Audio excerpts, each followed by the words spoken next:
BJP বহুত শক্তিশালী। আজি বিজেপি শক্তিশালী কাৰণে তো এমপি সিট আমি জিকিব পাৰিছোঁ। আজি আমি যে কোকৰাঝাৰ জিলাৰ পৰা আমি যে কোকৰাঝাৰ লোকসভাৰ আমি প্ৰাৰ্থী জয়যুক্ত কৰিব পাৰিছোঁ, এইটোতো বিজেপিৰ কাৰণেই পাৰিছোঁ।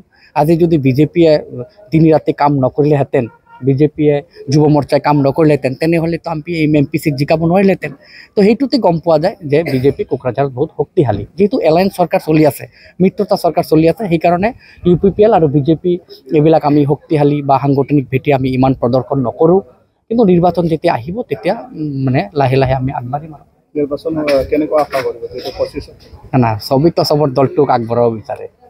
এতিয়া বিজেপি কৰি আছোঁ, আমাৰ দল, আমি কোন দলে কিমান আগবাঢ়িছে বা পিছ পৰিছে এইটো আমি চাবলৈ নাযাওঁ। কিন্তু আমি যোন দলৰ আছোঁ সদায় আমি বিচাৰিম, কাৰণ এই দলৰ পৰা মই জয়যুক্ত হৈছোঁ, এই দলে মোক সন্মান দিছে, এই দলে মোক এই দলৰ ফালৰ পৰা মই BTR চৰকাৰৰ লগত আছোঁ।